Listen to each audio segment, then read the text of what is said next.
warahmatullahi wabarakatuh.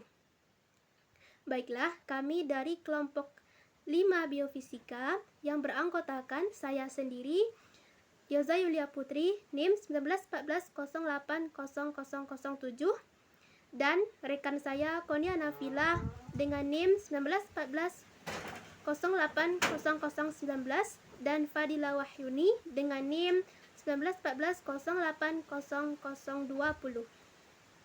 Baiklah, kami akan menjelaskan materi tentang bioakustik. Yang pertama adalah pengertian bioakustik. Bioakustik itu berasal dari dua kata, yaitu bio dan akustika. Bio artinya adalah hidup, dan akustika adalah kajian getaran dan bunyi.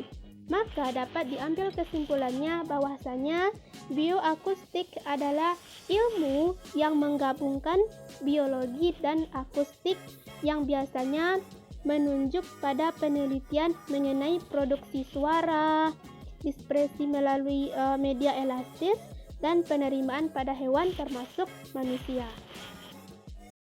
Nah, materi yang kedua adalah konsep getaran atau vibrasi, gelombang bunyi, dan suara. Yang pertama, getaran itu apa? Getaran itu adalah gerakan yang teratur dari benda atau media dengan arah bolak-balik dari kedudukannya. Vibrasi ini atau getaran ini terbagi menjadi dua, yaitu vibrasi getaran udara dan vibrasi getaran mekanis. Vibrasi getaran udara itu adalah sebuah vibrasi udara yang ditimbulkan oleh benda yang bergetar dan dirambatkan melalui udara akan mencapai telinga. Kemudian vibrasi getaran mekanis. Vibrasi getaran mekanis ini adalah sebuah proses industrialisasi dan modernisasi teknologi yang selalu disertai mesin-mesin atau alat-alat mekanis yang dijalankan motor atau mesin. Kemudian getaran mekanis ini terbagi lagi menjadi dua, yaitu getaran pada seluruh tubuh dan getaran pada lengan-lengan. Yang kedua adalah gelombang bunyi. Nah, bunyi itu adalah sebuah getaran yang menimbulkan gelombang longitudinal yang merambat melalui medium perambatannya sehingga dapat didengar. Selanjutnya, gelombang bunyi. Gelombang bunyi itu adalah merupakan vibrasi getaran dari molekul zat dan saling beradu satu sama lain. Namun, zat tersebut terkoordinasi menghasilkan gelombang serta mentransmisikan energi tanpa disertai perpindahan partikel. Syarat terjadi bunyi itu ada 4.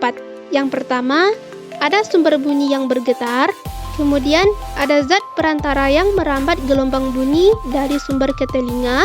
Kemudian getaran mempunyai frekuensi tertentu antara 20 Hz sampai 20.000 Hz. Kemudian yang terakhir, indera mendengar dalam keadaan baik. Kemudian sifat gelombang bunyi. Yang pertama, gelombang bunyi mempunyai sifat yang memantau dan diteruskan dan diserap benda. Apabila gelombang suara mengenai tubuh manusia, maka bagian dari gelombang akan dipantulkan dan bagian lain akan diteruskan ke dalam tubuh. Nah, kemudian penyerapan energi bunyi ini akan mengakibatkan berkurangnya amplitudo gelombang bunyi. Suara. Suara itu dihasilkan oleh getaran suatu benda. Selama bergetar, perbedaan tekanan terjadi di udara sekitarnya. Suara ini akan berkaitan erat dengan yang pertama adalah frekuensi. Apa itu frekuensi? Frekuensi itu adalah banyaknya periode dalam satu detik. Satuannya adalah hertz. Kemudian yang kedua adalah amplitudo. Amplitudo adalah keras lemahnya bunyi atau tinggi rendahnya gelombang, dengan satuannya adalah desibel. Kemudian velocity adalah kecepatan perambatan gelombang bunyi sampai ke telinga pendengar. Yang ketiga, materi selanjutnya adalah kecepatan bunyi pada berbagai medium. Nah, di sana terlihat bahwasanya bunyi itu dapat merambat dalam berbagai medium, misalnya udara, zat cair, dan zat padat, untuk sampai ke telinga kita. Berikut ini medium dan cepat rambatnya. Seperti udara dalam suhu 0 derajat Celcius dengan cepat rambat bunyinya 331. Kemudian air dalam suhu 25 derajat Celcius yaitu 1490, air laut 1530, aluminium 5100, tembaga 3560 meter per second. Kemudian besi dalam suhu 20 derajat Celcius cepat rambatnya adalah 5130, darah 1570, otot 1580, dan lemak 1450 meter per second. Nah, jadi dari tabel tersebut dapat diamati bahwasanya cepat rambat bunyi sangat bergantung pada medium perambatannya. Pada umumnya, bunyi lebih cepat merambat pada zat cair dibandingkan dengan udara, dan bunyi akan merambat lebih cepat pada zat padat dibandingkan zat cair. Selanjutnya adalah konsep-konsep gelombang bunyi yang mempengaruhi proses mendengar pada makhluk hidup atau manusia. Unsur-unsur bunyi itu ada tinggi nada bunyi, kuat bunyi, dan warna bunyi. Manusia dan hewan itu dilengkapi alat pendengaran yang sempurna, namun kemampuan mendengarnya tetaplah berbeda-beda. Batas kemampuan pendengaran diukur berdasarkan frekuensi bunyi. Berdasarkan frekuensinya itulah gelombang bunyi dapat dibedakan menjadi: yang pertama, gelombang audiosonik merupakan gelombang bunyi yang berada pada rentang frekuensi sekitar 20 Hz sampai 20.000 Hz. Frekuensi inilah yang dapat didengar oleh manusia. Yang kedua adalah gelombang infrasonik, merupakan gelombang bunyi di bawah gelombang audiosonik yang lebih kecil dari 20 Hz. Contoh hewannya yang dapat mendengar bunyi infrasonik ini adalah ikan paus, gajah, dan lainnya. Kemudian gelombang ultrasonik merupakan gelombang bunyi yang frekuensinya lebih besar dari audiosonik, yaitu lebih besar dari 20.000 Hz. Hewan yang dapat mendengar gelombang bunyi ini misalnya kelelawar. Baiklah, saya akan menjelaskan tentang yang pertama, struktur dan fungsi organ indera pada pendengaran manusia. Telinga manusia dibagi atas 3 bagian, yaitu telinga bagian luar, telinga bagian tengah, dan telinga bagian dalam. Yang pertama, telinga bagian luar. Telinga bagian luar atau auris eksternal, bagian ini terdiri dari daun telinga yang disebut juga dengan auricula yang berfungsi menentukan arah bunyi yang didengar dan memperkuat suara-suara yang diterima.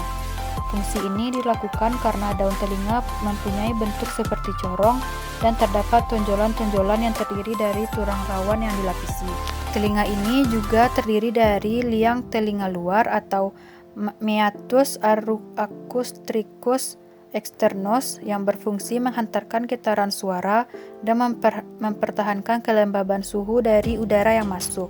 Dalam liang telinga terdapat bulu-bulu yang sejumlah kelenjar yang mengeluarkan kotoran telinga yang berfungsi untuk melindungi telinga supaya tidak kemasukan serangga. Yang kedua yaitu telinga bagian tengah atau auris media.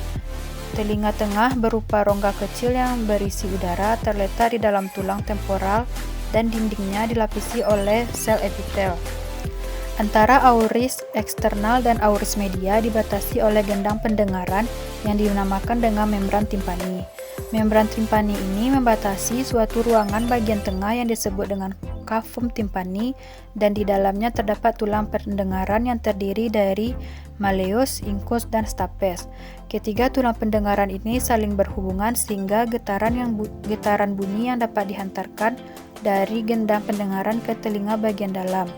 Fungsi ketiga tulang ini yaitu sebagai penyalur getaran suara, memperkuat suara, dan melindungi alat pada telinga bagian dalam. Yang ketiga yaitu telinga bagian dalam. Telinga bagian dalam atau labirin itu merupakan bagian terpenting dari telinga. Labirin adalah suatu rongga berisi cairan perilimfe dan letaknya di tulang pelipis yang berfungsi untuk melindungi bagian dalam. Dilihat dari segi anatomi, telinga bagian dalam terdapat serambi, saluran-saluran gerung, dan rumah siput. Serambi ini berhubungan dengan saluran-saluran gelung dan dengan koklea. Saluran-saluran gelung ini merupakan alat keseimbangan, sedangkan koklea merupakan bagian dari indera pendengaran. Dalam telinga bagian dalam yang terpenting adalah organ korti. Organ korti ini merupakan suatu reseptor pendengaran yang terletak di dalam koklea, bagian skala media tepatnya di atas membran basilaris. Organ korti berupa suatu deretan sel-sel rambut yang jumlahnya berkisar antara 24.000 sampai 30.000 ke atas atau lebih. Deretan rambut tersebut dinamakan dengan tali pendengaran. Selanjutnya yaitu proses pendengaran manusia. Proses pendengaran manusia pertama dimulai dari daun telinga yang berfungsi menangkap suara-suara di sekitar dan memasukkannya ke kanal atau lubang telinga.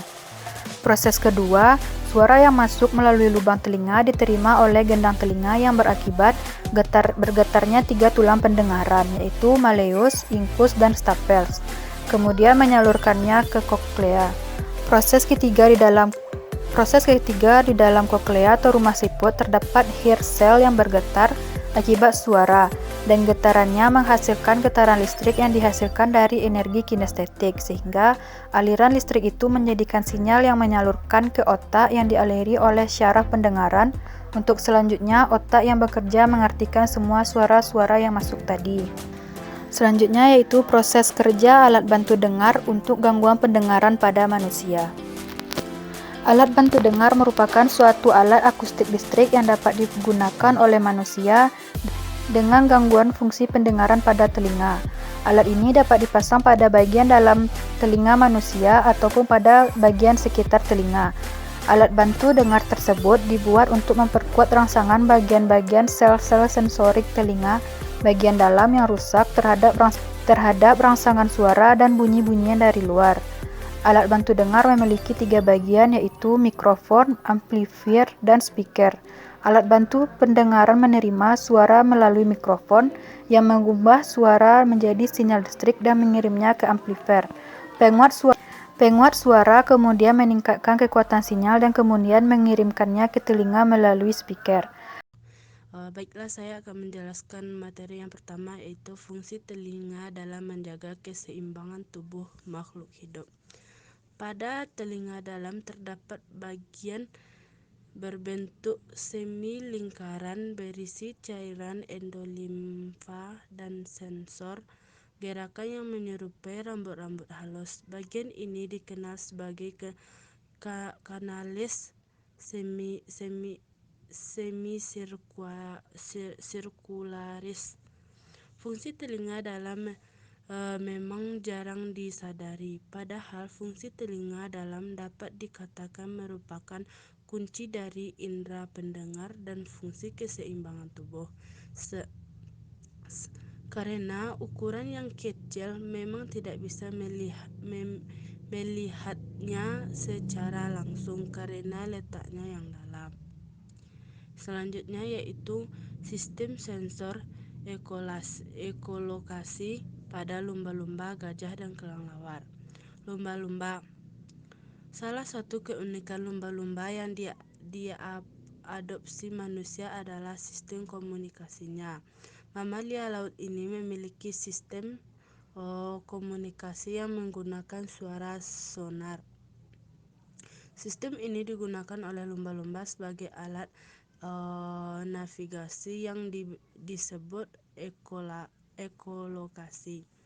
Selanjutnya yaitu gajah. Gajah bisa merasakan datangnya badai dengan telinganya yang besar. Gajah mampu mendengar suara berkumpulnya awan sebelum hujan. Yang ketiga yaitu kelelawar. Kelelawar banyak dijumpai di gua yang sangat gelap. Untuk dapat terbang dengan arah yang benar, kelelawar menggunakan sistem sonar. Kelelawar bisa berterbangan di tempat-tempat yang terpencil. Yang selanjutnya itu kerja sistem sensor yang digunakan pada radar atau alat-alat yang terinspirasi dari sistem sonar makhluk hidup. Yang pertama yaitu sonografi atau US. Yang selanjutnya yaitu B. Gelombang ultrasonik digunakan untuk mendeteksi mendeteksi adanya penyakit pada manusia. Yang C yaitu menghitung jarak kedalaman dasar laut. Sekian materi dari saya. Assalamualaikum warahmatullahi wabarakatuh.